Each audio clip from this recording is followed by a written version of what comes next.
Welcome to the show with no name for, what the heck is the date? September It's 6th. Oh, September 6th. Let's see, I think on this day in history, I believe in 1943 is the day we began the invasion of Italy, perhaps? Does that sound right? Pretty close. Right. That's right. It was about that. So, I think there's a story in my book, if I'm not mistaken. Where do we find such men? Oh, I didn't bring it out. Available at the Peddler's Wagon on the Five Corners and the Book Hound on Main Street, both of whom have replenished supplies this week. And I thank both proprietors for turning over the August royalties. Many, many thanks. Still selling good in town, I'm happy to say. Anyway, Malcolm Tomlinson was on the invasion, yeah, because he was with the engineers who cleared the beaches. So they're on their way to Salerno, and the news comes that Italy has surrendered, and the rookies start throwing their weapons overboard. Hooray, the war is over, we're not going to have to fight, Wrong answer. And the guys who knew better slapped them down, and sure enough, of course, the Germans went from allies to occupiers in an instant. That's right. Italy surrendered, but the Germans didn't. Wow, anyway. So what's this Syria thing here? It's starting to look like Armageddon. It's a mess, and the more you look at all the sides, and it's not a line with two sides on it, it's some kind of polygon with multiple sides on it, that regardless of what we do, and it looks like we're going to do it alone, there's going to be the law of unintended consequences are going to fall into place. And the hornet's nest is going to be stirred up, and it's going to be from all sides that we're going to have to deal with, more so than we did in Iraq, and more than what we've been doing in Afghanistan. There's just so many fingers in the pie. At least the enemies were a lot clearer in those cases. Yeah. But here, you've got, not only do you have other countries involved, Iran and their buddies, but you've also got the multitude of religious, tribal, regional adversaries that are going to come into play, and this may coalesce some of those to create a larger foe for us to deal with. You got American ships offshore, you now have Russian ships offshore, and today's news is there are Chinese ships offshore allied with the Russians. God. That ain't good. What would Kissinger say about this? Well, I don't know. He's still alive. Maybe he'll say something. Maybe he has said something. Yeah. But the brass of the president to say that I didn't draw a line in the sand. Well, I didn't draw a red line. Does this man have, if he ever had any, does he have any credibility at all? I mean, he just makes up stuff as he goes along. I don't get it. He's a liar. Okay, he did say that. It is. Of course he said that. He said that, and the world didn't say that. If the world had said it, it would have been different. You might be seeing something. Now, top of everything else, I mean, this is all based on those sarin gas attacks, which were brutal and undeniable. Absolutely. But who started it is not all that clear, and the congressmen who have seen the investigation on the subject aren't all that convinced. Back in June, the Russians stopped, I think, on the Georgian border. That would be the former Soviet Georgia, of course. A shipment of sarin gas, and the recipients was not Assad. Was not Assad. It was the Syrian rebels, one of the Syrian rebel groups. Now, they've also the rebel groups yesterday refused to denounce chemical warfare on their own behalf, and said they plan on taking over Assad's supplies. That's right. And then what's going to happen when you take them over? They're not going to just sit there and sit on them or destroy them. They're going to use them. These are probably, the gas to a large extent produced by Saddam Hussein, and everybody said, well, they found no weapons of mass destruction. Yeah, but there's no question that Saddam Hussein used it on the Kurds. That's right. That's right. There's no question about that. So they may not have found any there in 2003, but we sure as hell know they had it at one time, and there's no proof that they ever destroyed it. And it's also troublesome, I think, that the other Arab nations in the area who are, if you're going to say they're a little more on our side, have not come out and denounced it. The Saudis have said some things about it, but nobody else has. Yeah. And I've always been of the opinion that all these Arab nations are just waiting for one of their nations to fall and they're going to be absorbed by somebody else. Yeah. And they are not. If this area of Muslims, if they don't recognize and take these folks in, then the whole credibility of their stance in the religion goes out the window. They aren't concerned about their own people. Yeah. Okay, and if people of your same religion are your people, then they've got no concern with them. They're not worried about them because it's not a particular country's advantage. They're not concerned about what's happening to the Christians in these countries where they're being slaughtered and their church is being destroyed.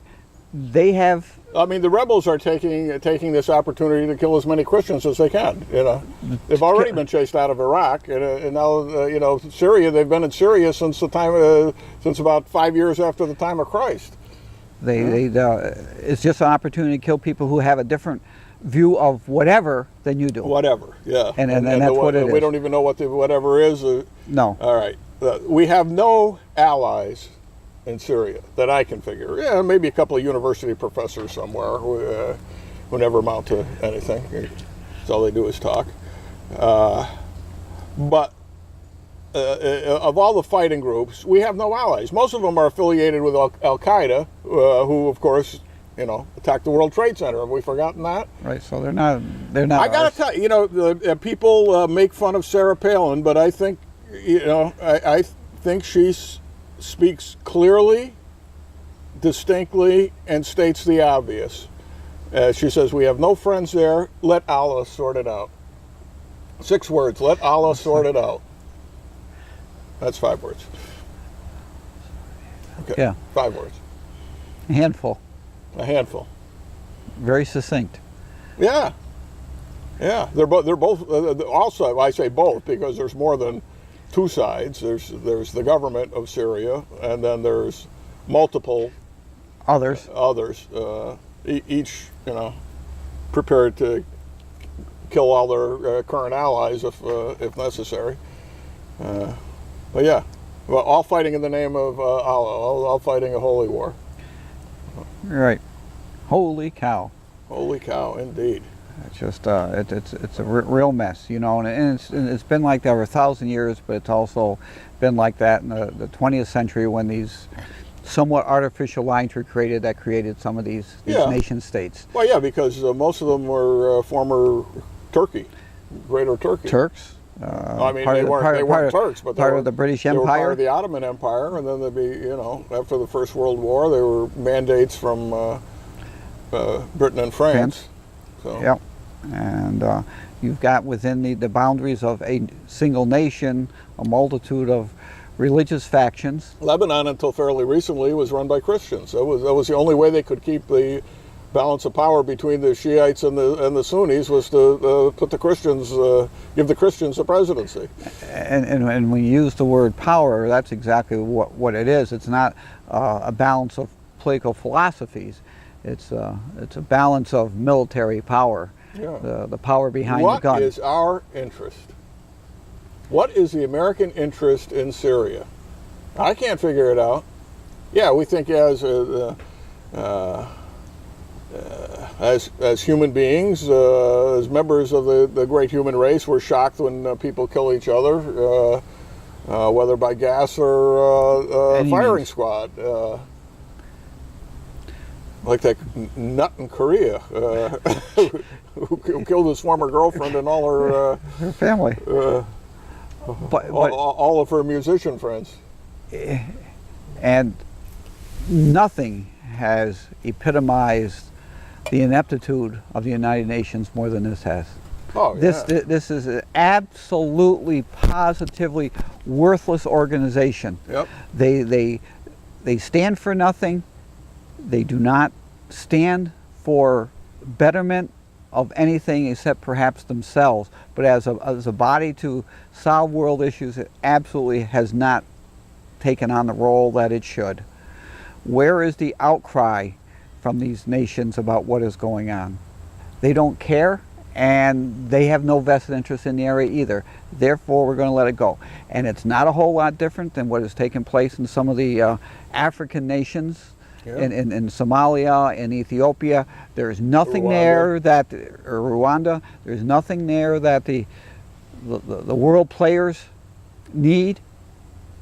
They just stand back and let it go. There's no outcry, there's no unified stance against any of this. What's interesting is, well, of course, you always expect phoniness from the traditional anti-war left. Now that it's Obama doing it, but I will say I am somewhat pleased to find that there are honest members of the anti-war left who are not following Obama's lead on this, and in fact are saying, well, you know, what's a, you know.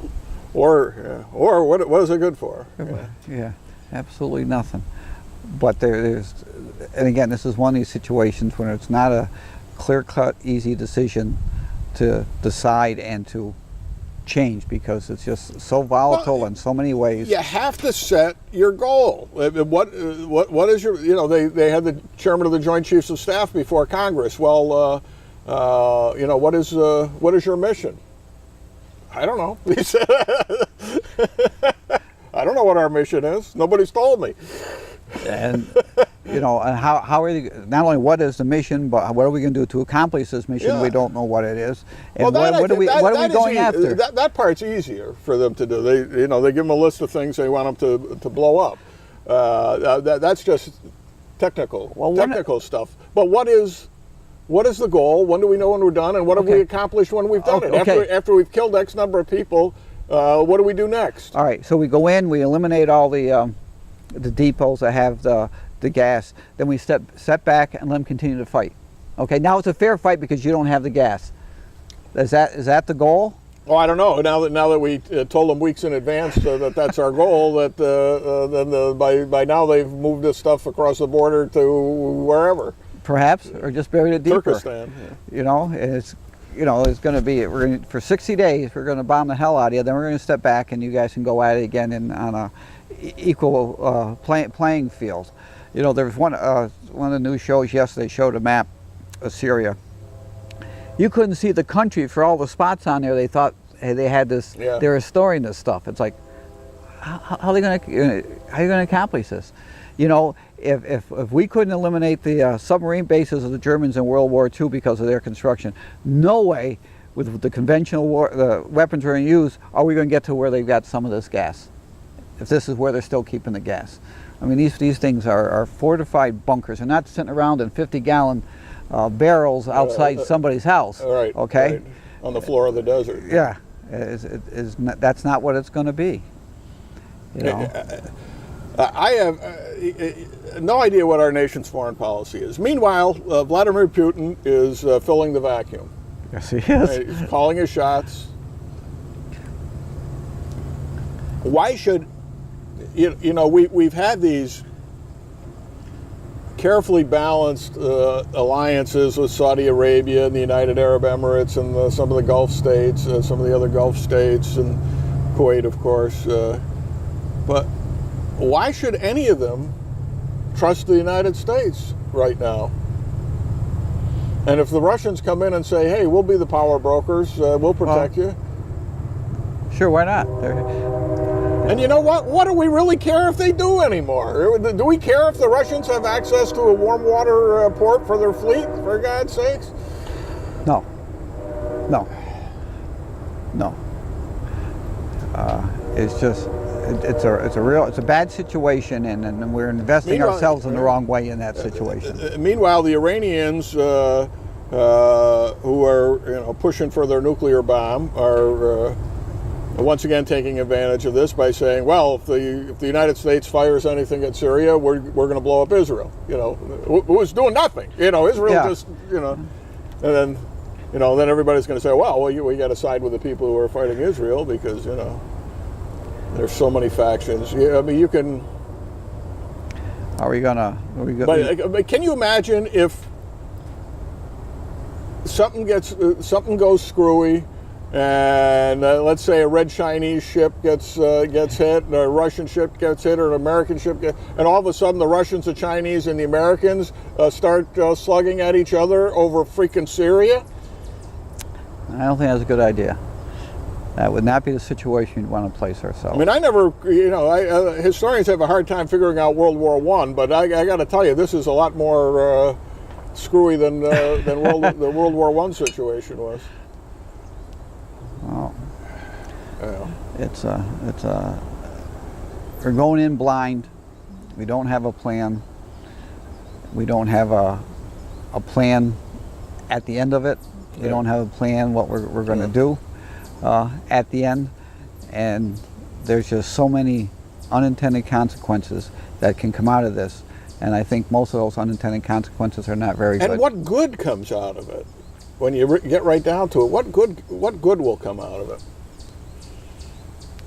If you don't have the backing of other nations, no good's going to come out of it. And if you have the backing of other nations, what's the goal? Yeah. Yeah. Okay, you overthrow Assad, who of course these same people were telling us was a moderate and somebody we can work with, and they got those unfortunate pictures of John Kerry and his wife having dinner with Assad and his wife in France someplace. Right. What's going to happen? Is the alternative any better? We stood back and watched what happened 2 years ago in the Arab Spring, and a whole lot of good hasn't come out of that. Libya is still in chaos. It's got warlords over here, warlords over. Well, maybe chaos is not a bad idea but you know what? Is Egypt any better off? Egypt is in a horrible situation. It's off the front page this week. Well, that's because Syria is on page 1. But wow. And we don't have the assets within the countries to be able to feel the pulse and see what things really are. We don't have an advantage on the inside with any of the groups. Just the old expression, the enemy of my enemy is my friend, isn't true anymore, because my enemy is my enemy. There's too many enemies and too many friends. Yeah, that's right. And then our friends become our enemies because we chose the wrong ones. But there's just no outcry from any other sector for what's going on. And you can't be the cops of the world if you're the only cop on the beat. That's why you have a police department. You don't have a policeman. Well, have we solved that problem? I don't think anybody's going to solve that problem. What's the Congress going to do? Well, as of this morning, the word was they didn't have enough votes today to pass it. And I'll tell you, if you talk to the man on the street says, don't go. The polls are overwhelmingly against it. Don't go. Who cares? I don't care about the lives, but we can't really care about the whole situation. War is bad any place, and that was one of the things they were talking about yesterday. The only thing I care about in Afghanistan is that those people were harboring Al Qaeda. So the next war we fight is on behalf of Al Qaeda. I mean, the last 7 wars we've gotten involved in have all been to come to the aid of some Muslim country or another, or some Muslim faction or another. Going back to Jimmy Carter in the former Yugoslavia. Yep. And that's what it's all about. It's a religion that has so many parts to it that there is no center. Well, There is no peace in the middle of it.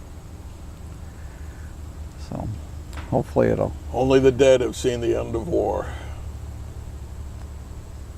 Who said that? Attributed to Plato, but according to our city historian, Mr. Van Hasselen, there's actually no proof Plato ever said it. But No? it's been long attributed to Plato. There's somewhere in England, it's carved in stone somewhere, and MacArthur used it in '62 in his address to the Corps at West Point. Wow. That was one of the greatest speeches of the 20th century. MacArthur to the Corps at West Point, his farewell address a couple of years before he died. Classmate of mine in law school was a career Army guy, and the Army, kind of later in his career sent him to law school. And he told me he was there. And he heard the speech. He was there when MacArthur gave that speech. He says there wasn't a dry eye in the house, You know, and the thing about MacArthur too is you never had to think about where he stood. You knew where he stood. He was pretty clear about that. He was, and he's a relatively principled man that stood behind his principles. Yeah. He saw the goal and did whatever is necessary to achieve it. In war, there is no substitute for victory. War's very object is victory, not prolonged indecision. You think our president has ever read anything about our history? Yeah. Has he ever read any of the... He's probably read Drew Pearson on MacArthur, and that's about it. Yeah. No, I'm sure. I'm sure he has. He's demonstrated no interest and no knowledge of history. Of history at No. all. It's like nothing happened before he came on the scene. But when you Kind of put like Anthony. when you put yourself in a position you've got no experience in, that stuff's going to happen. And he Yeah. had no experience. I mean, he should at least read my book. This tilted picture is driving me crazy. I'm going to try to straighten it out while we're talking here. Okay. This is the show with no name, and I'm going to. We're really on the level. Yeah, that's better. Okay. All right. Okay. Yeah. Yeah. I see. Well, I got two bubbles on it, and I just evened out the other bubble. We don't know where Jim is today, by the way, and I'm Bob Going with Gavin Murdoch. I think Jim would be here. Never mind that. It's too late in the program for me to be writing names on We'd, his turn. I'm sure he's just exhausted from all those other shows. I mean, he's been running the board down there for. I think so. Yeah. It's Well, like 3 days a he week. hasn't been going on the show this week, has he? Oh, he ran the board for him. This week? Yes, he did. You're kidding. No, we're honest. Yeah. Yeah, he was on Wednesday for sure. Oh my God. Because Curtis thanked him for running the board for him. Well, I haven't seen you since Last Tuesday. Last Tuesday. Yeah, a I week missed ago, Friday so. and I missed this Tuesday. How's The tooth is fine. Tooth is fine. Tooth is fine. It's one of those things when you get an appointment, you better take it because Yeah. you're going to endure for a long time. But Yeah. we're So good. Had prime rib the other night, so can chew it. So we're good. Were you able to catch any of the I show? did on the way back coming in from Gloversville because I go to Aaron Katugda's my dentist, and I was on my okay. way back and I caught a little bit of the show. It was probably one of the finest shows that you guys have done, and it's definitely one of the finest shows on the airways. Well. You got unfortunately I had to talk about some recent departures from the community with in there with Mr. Labatt and Mr. Hersey. I didn't know about Jake Labatt. I still haven't seen where that was in the paper. Yeah, I saw. I think it might have been in a day or two before Billy Hersey. Yeah, it must have been. Must have been Thursday or Friday because I was out of town. And he only ran his once. Willie's was in a couple times. Yeah. Yeah. And but no, it was a good show.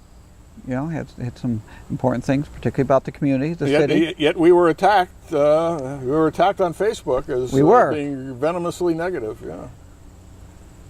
Well, sometimes the truth does appear to be negative, but that's all it is. I think it's all because we keep making fun of this bridge to nowhere, or the overlook to nowhere. That's right. Don't call it a bridge. It's not a bridge. Not a bridge. It's a destination. It's not a bridge. It's a destination. Well, you can only get to the end of it. Yeah. So you actually missed you missed Bill Lambden grilling the mayor, Paul Tonko on your controversial bridge. It's not a bridge. Not a bridge. And Paul, as usual, Paul says probably there'll be tens of thousands of people coming to see this. No, hundreds of thousands, Paul. There'll be hundreds of thousands. Paul did the two-step, huh? Texas two-step. Keep dancing. Well, no more questions. So let's go have some refreshments. Oh, no. Well, when is the groundbreaking for the destination? nobody's saying anything. I still think it might not happen. I think when push comes to shove, the governor's going to say, "What the heck are you spending $16 million on?" You know, there are. I assume they've already spent $500,000 or $1 million on their consultants, but. You know, and there are things in the community that $14 or $16 million could really make a difference in. You know, then people might come then. Yes, but we can't use it for anything else. Yes, we can. Matter of fact, we could ship it up to Fort Plain and help them rebuild. Ooh, which would be good for the county, which would be good for the city. You know, and that anybody who thinks we're going to get $16 million of economic benefit out of this is nuts. I'm not charging admission to walk on it, so you're not going to anything there. After the 20 minutes, 10 minutes across and 10 minutes back, what are people going to do? Well, hopefully they'll stop at one of the Prolo places for lunch. Of which there are a number over there. There are a number. Which is all of them excellent. Yes, they are. Yes, they are. Yeah. Can't get into Paul's place. It's he's standing room only. Yeah. Yeah. I mean, I haven't been there. You know, I've been listening to all the ads on the we went early. radio. We went early. Did you? When he first opened, maybe the second weekend, and it was excellent. The prices were ridiculously cheap. Food was excellent. Then we tried coming back a few weeks later, and forget it. Yeah, have to call make reservations. Well, we called for reservations from across the street. Well, we can get you in a couple of hours. Yeah, in the parking lot. Well, good for him. Good for him. Good for all of them. Yep. They've put a lot of time and effort in there, and he's. Ralph and Rita taught their kids to cook, and it was the best thing anybody could have done for the city of Amsterdam. I'll tell you. That's right. A lot of people benefit erect a from statue to Ralph and Rita. Oh, yeah. That's great that they got that. Now the big news is the state audit of the city books is coming out in a few weeks, and I've got kind of an advance. You got an advanced copy? Insight into it. Yeah? Yeah. Brutal. Brutal. How a municipality could do so poor a job. They went back, I think, 4 controllers, something like that. And going back to the Brumley administration, and they were unable to reconcile anything. Even Brumley's? Yeah, especially even Brumley's, because she started it. Maybe she didn't start it. Maybe they just didn't go back farther than her. But you get your monthly statement from the bank with your checking accounts. Yeah, yes, we do. None of them reconciled. They haven't reconciled any of them in a decade, probably, if not more.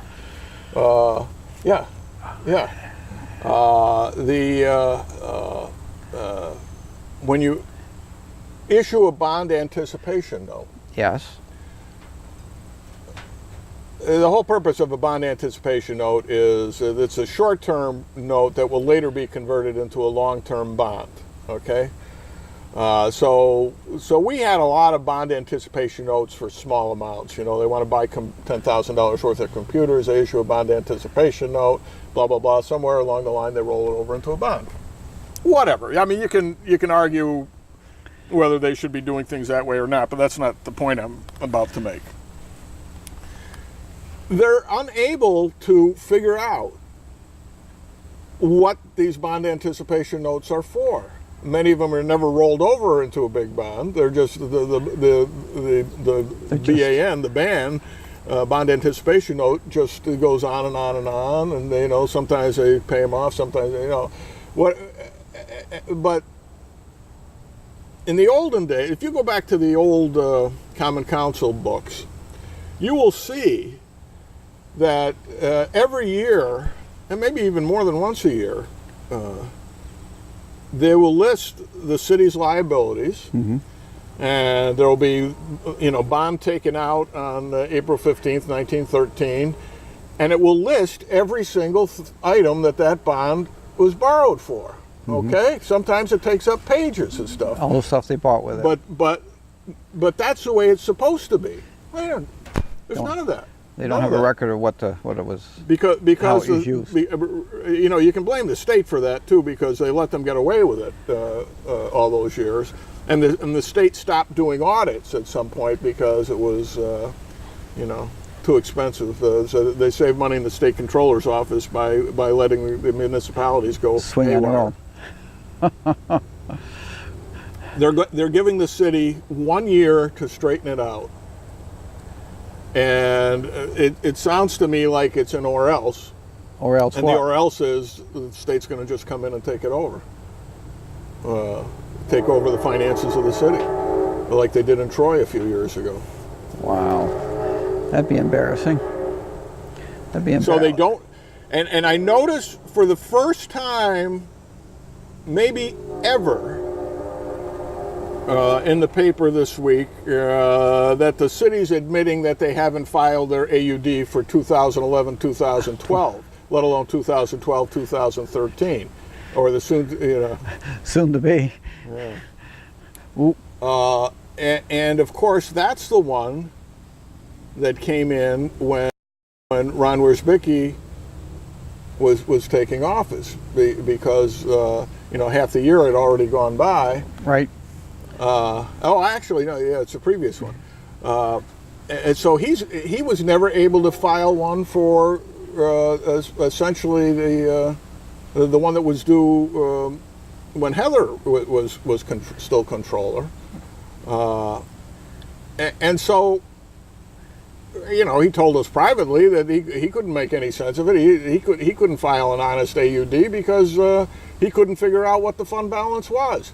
Well, we bring in, we pay a $50,000 new employee to come in and straighten it all out, and guess what? We still haven't filed the AUD from when Heather was controller.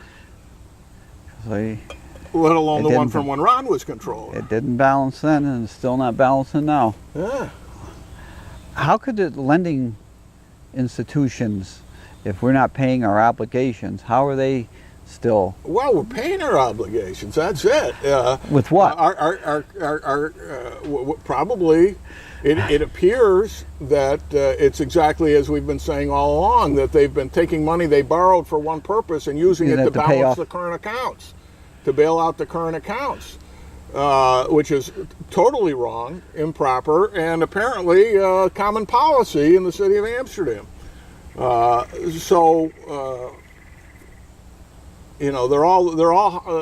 all running for cover. The mayor is telling the aldermen, well, there's no reason not to just keep doing things the way we've been doing them until this is straightened out.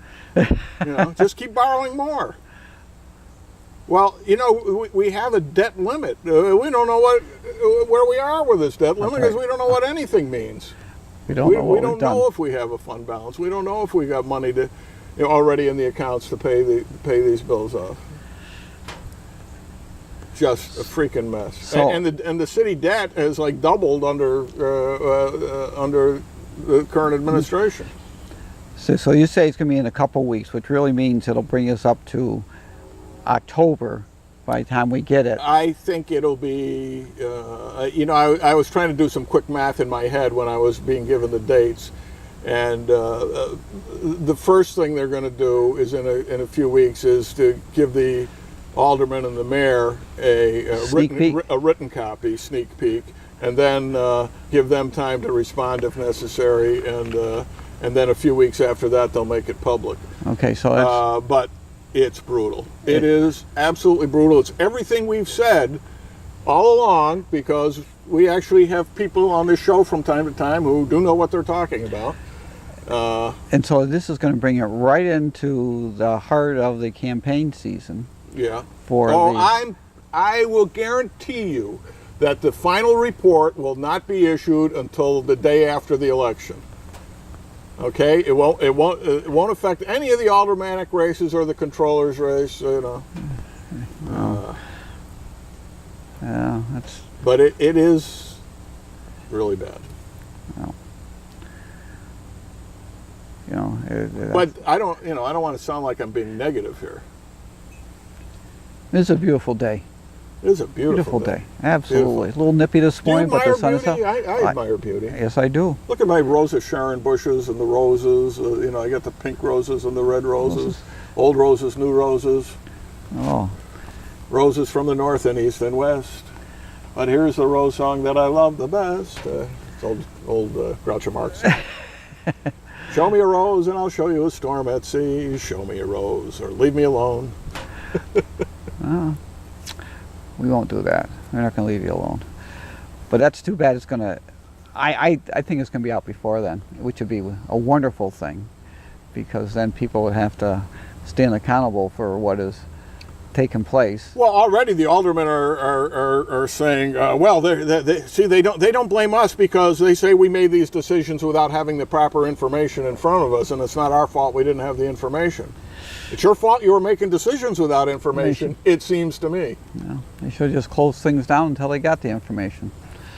But it'll be the other, you know, talking about the election season. We've got all the county elections coming up. We do. And, now, I'm really confused. I thought I was told that Tony Leggero had called up the talk show and say he wasn't running.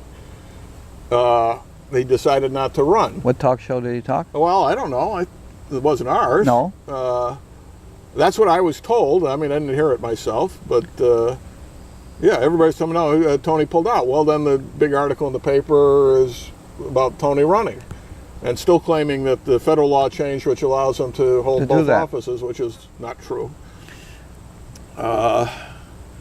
And, you know, today on Facebook, he's attacking Bob Reedy about something, and now you see why I'm running for alderman, or you wonder why I run for alderman. They had. I don't know. I don't get it. They were writing something in the paper the other day about the county executive, which is, I think, probably all elected positions are important, but I think this is especially true since you've got a new entity that's going to be governing the county. First county executive. And I think that's going to, it's a new county legislature. Going to be an important job. Which will have some new faces and old faces. Yeah. Yeah. And it'll be interesting to see how that goes. You've got an up county versus a down county. Or experienced and new. It's an odd. It's certainly an odd, because you've got a Democrat from Republican up county and a Republican from the Democratic city. Of course, the Republican has got some of this youth vote behind him, which ordinarily would go Democrat. You know, I mean, I can see. You're going to have some people voting a certain way that would never happen before. Right. So it's a bit confusing. Now, there's also, you know, for what it's worth for the people who watch this show, there's a conservative primary on Tuesday. I think in a couple of different offices are up, but the principal one is the one we're talking about, county executive.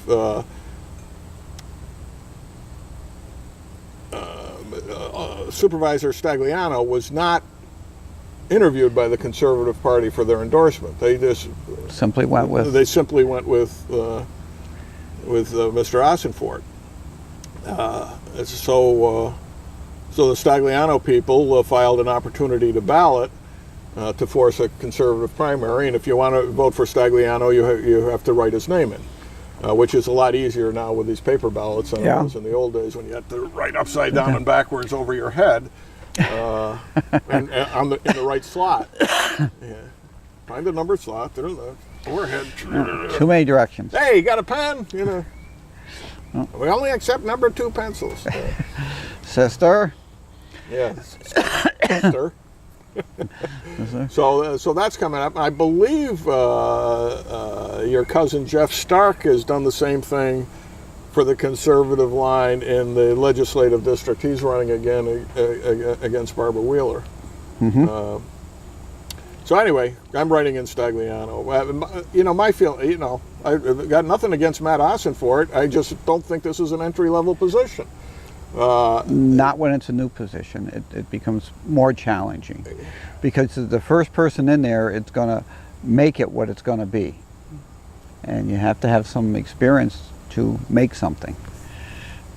So you it'll be interesting this to county see. has been so screwed up that I think you want somebody who at least has a pulse on where we've been and where we need to go, and not somebody who's just fresh out of the political appointment scenario. You've also got a new broom sleeps clean. Yeah, well, except that's going to happen no matter who goes in, and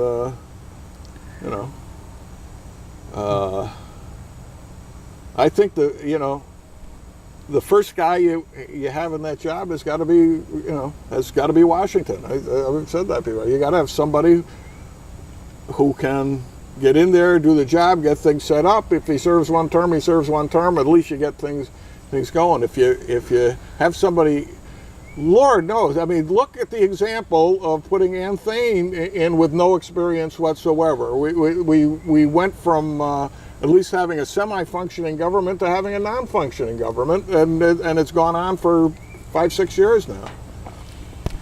Well, I wouldn't compare Thane to Matt. I think Matt has something on the ball. I'm just saying, you got to have. So I mean, and the people who are behind him are the people who messed up the county. So I'm not saying that he would necessarily mess it up. I just think given the choice, you got to go with the guy with the experience. And Dominic Stagliano is an honest man to a fault. And I rarely, as you know, support a Democrat for anything. But this guy really has looked into every issue. He's taken some bold positions. He's uncovered waste and fraud in the hundreds of thousands of dollars and saved the county taxpayers that kind of money that would never be found by somebody who didn't know where to look. No. And the thing is going to be close. I think it's going to be a close vote. I agree with you. And Matt is a very personable young man. And he certainly comes from good stock. They don't get it. They don't get any better than his mother. I'll tell you that. I don't know his father at all, but they don't get any better than his mother. No, she's a great lady. She's an absolutely wonderful person. She's bright. I taught her in school even. Believe it or not. Back when you were out on the Indian reservation, and I was teaching at AHS.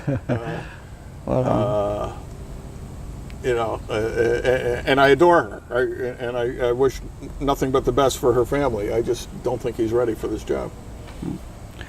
We'll see. That's it. We'll see. It'll be interesting when they come out with their positions on various things and have a chance to hear what they have to say on the issues and what their style is going to be and what their goals are going to be. Because they're going to have some goals, and they're going to have some achievable goals that are. I mean, if we go back to this phony insurance trust and all that, if that's what we have to look forward to, and from the people who are backing them, that's all I see coming. Then this county's going to go way backwards fast, and then they'll blame it all on Obamacare. No. Yeah, well. Obamacare has done enough damage already in enough places. I don't know if you how much of the show you heard the other day, but I mentioned my sister-in-law's mother-in-law passed away, Mary's sister's mother-in-law. Okay. Passed away last week over the weekend, and well, she was living in Delaware at the time, but she's from Pennsylvania. Remarkable lady. She was 86. Just a peach. I mean, as likable, smart. They were athletic. She brought the kids skiing from the time they were about 2 years old and stuff like that. She was got involved in politics. She was from Britain, and I gotta follow this from the eulogies that her kids gave, because at the start of World War II, she was a teenager, or a young teenager. Let's see.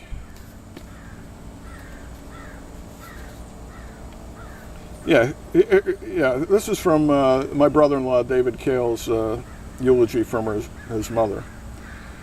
Fearing the Nazi invasion, he's quoting his mother. Fearing the Nazi invasion of Great Britain, my parents, Daniel and Henriette, decided that the girls, Lillian and I, would leave England. We sailed on the Queen Elizabeth from England on June 30th, 1940. I was 14 and Lillian was 16 years and 2 months old. We arrived in North America, made passage to Montreal, and were taken in by foster parents. Though total strangers, Aunt May and Uncle Percy, as they became known, tended to our every need for the next 2 years. You imagine this? Getting off boat and... 14 and 16, their parents put them on a boat for the New World to live with total strangers to protect them from the Nazi invasion. Of course, they were Jewish, which made the Nazi invasion even worse, more serious. And David points out, as it happens, the Queen Elizabeth was the same ship that his father would sail back to fight the Germans about a year later. This is again from his mother. For multiple reasons, we wanted to return. In December of 1942, it was arranged for us to come back via Lisbon, Portugal, in a small merchant ship delivering cork. We believed this to be the safest route. Our luggage, which was in a cargo boat behind us, was sunk by Jerry's, meaning Germans, of course. Yes. Whereabouts unknown. We arrived 1 week late due to a hurricane. It was so bad that the portals were broken and water was rushing in. Thank God the boat was carrying cork, as it kept us afloat. Well, that's funny. We missed our plane back to England. My father had contacts in Lisbon. Note, communications were difficult. There were no cell phones. They put us up in a very nice hotel. In those days, it was a male-dominated society. Women did not go out on the streets alone. But Lillian, age 18 and a half, and me, 16, went out because there was nothing else to do. Lisbon was a very nice city. We loved the cafes. However, the German embassy was not too far from the hotel. As I watched the Gestapo march up and down in front of their building, I shivered in fear. I can still see their swastikas to this very day. As we walked down the streets, the men leered and jeered and whistled, thinking that we were whores. We paid them no mind, but were mindful of our surroundings. As mentioned, we missed our flight. This was fortunate because the unarmed mail carrier that we were supposed to take was shot down by the Germans because they thought that it was the plane coming from North Africa with Winston Churchill, who was secretly returning from a meeting with Roosevelt. Wow. So that's twice they were close. We had to wait a week. We boarded an unarmed mail clipper. It was a safe flight. We landed in Ireland. We were indeed very lucky because the plane after us was also shot down. Holy crap. You know, and we think we here at home suffered during the war. Yeah. Hey, you had a coupon, you can only get so much meat and you had to stretch it. These people were literally fighting for their lives. They were. Children. You know, when they evacuated during the Blitz, they evacuated all the kids from London. They sent them out to relatives and, in many cases, total strangers in the countryside. Keep their kids, to keep them safe. And the people in the countryside didn't hesitate to take them in either, which is, Nope. you know. Nope. Imagine, Imagine just taking a complete stranger in your home. You know, It's funny, after the war, Sister Lillian settled in Montreal. I don't know whether she met her husband in England or Canada, but they lived in Montreal. We knew them very well. They were guests at our house a couple of times when Flossie and David were getting married. Wonderful people, Harry Shapiro and Lillian Shapiro. I still have Lillian Shapiro's mustard in my refrigerator. Flossie makes it now, but it's Aunt Lillian's mustard.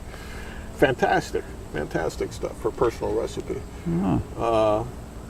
And you know, Harry, Yvette's husband, David's father, I've told this story before, was he was in our artillery regiment that liberated one of those Nazi death camps. Right. And he says to me, he's telling me the story one day over a backyard barbecue. He says, my kids don't want to hear anything about what I did in the war. He says, you know, I just like them sometimes to just what did you do in the war, sit down Daddy? and say, what did you do in the war? And I said, I'm listening. So he tells me this story, you know, and about, you know, the bodies piled up and all this stuff. And he, you know, his voice gets kind of distant. He says, I'll never forget this smell. I'll never forget it as long as I live. And it was after he died that they found the photographs that he took, that he had kept hidden in a closet all those years, still in a ration box, a K-ration carton. Really? Yeah. Yeah. Yeah. Well, So, wow. So I guess she came from a fairly well-to-do family in England. Obviously, well enough they can ship her here. Ship them off and have contacts in Lisbon. Portuguese must have, even though they had a long alliance with Britain, they must have stayed neutral during the war. We were talking about that on the show a couple of weeks ago. Right. Otherwise, there wouldn't have been a German embassy there. Correct. And one of the things we tend to forget is that. Well, you watching the time, by the way? Yeah, it's just about 11 o'clock. We maintained diplomatic relations with France up until the time we invaded North Africa. So we had an embassy in Vichy that whole time. So we were having. We were flying planes probably over France to Germany, and such. But we still had diplomats there, and when our flyers escaped, we had all kinds of contacts in France to help them, help them make their way to Spain and whatever, or Switzerland, get across the border. Wow. No. A lot of crazy stuff with diplomacy. What time we got? 11:02. Oh, that's our first hour. First hour. Okay. So that about does it for the first hour of the show with no name. The second hour will probably be shorter because we don't have Jim gabbing away here. But anyway, we'll be right back with more of the show with no name.